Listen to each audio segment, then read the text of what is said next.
जय हिंद दोस्तों, मैं ओम प्रकाश एक बार फिर से आप सभी का स्वागत करता हूं दोस्तों आपके अपने यूट्यूब चैनल पे। तो दोस्तों ये वीडियो हम बना रहे हैं बीएसएफ आरओआरएम के लिए, जो डिपार्टमेंटल कैंडिडेट हैं उन्हीं के लिए, ठीक है।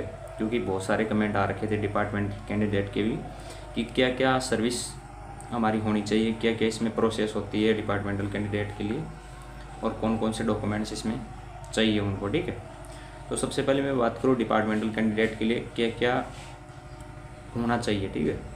आप सर्विस में कितने साल होने चाहिए, ठीक है। तो 3 साल आपकी मिनिमम सर्विस कंप्लीट हो जानी चाहिए, ठीक है। उसके बाद में आपका मेडिकल सेफ 1 होना चाहिए, एपीआर आपका अच्छा होना चाहिए, कोई भी मेजर पनिशमेंट आपके नहीं होनी चाहिए। ये तो आपकी हो गई कंडीशंस। अब आपको क्या क्या सर्टिफिकेट वहाँ से लेने हैं। आपको एक एनओसी लेनी है, नो ऑब्जेक्शन सर्टिफिकेट, एक विजिलेंस क्लियरेंस सर्टिफिकेट होता है जिसका उसका मतलब ये होता है कि वो ये डिसाइड करता है कि आपके ऊपर कोई भी आपराधिक यानी अपराध या कोई भी केस वेस कुछ भी नहीं है, ठीक है।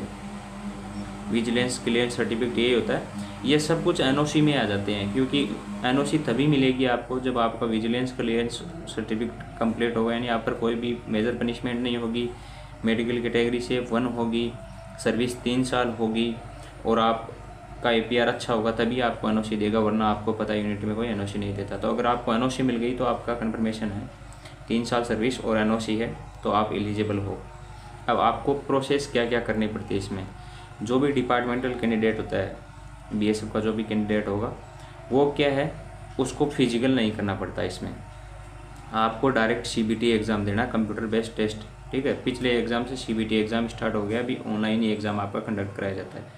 तो आपको डायरेक्ट ऑनलाइन एग्ज़ाम देना है, उसके बाद डॉक्यूमेंट वेरिफिकेशन कराना है। और जो बंदो आरओ के लिए अप्लाई करेगा उसको डिक्टेशन टेस्ट देना पड़ेगा, और जो कैंडिडेट आरएम के लिए अप्लाई करेगा उसको डायरेक्ट डॉक्यूमेंट से सीधा मेडिकल, यानी तीन ही प्रोसेस है, सीबीटी, डॉक्यूमेंट और मेडिकल और फाइनल अपडेट फिर, ठीक है।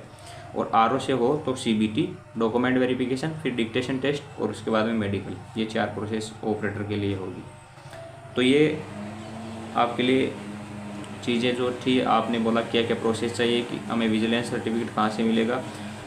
जब आप एनओसी के लिए अप्लाई करोगे तो उसमें आप लिख देना मुझे एनओसी और विजिलेंस क्लियरेंस सर्टिफिकेट चाहिए सर, मैं डिपार्टमेंटली बीएसएफ आरओआरएम के लिए अप्लाई करना चाहता हूँ। मेरी सर्विस है, इस तारीख को मैं भर्ती हुआ था, इस तारीख तक मेरी 3 साल कंप्लीट हो चुकी है।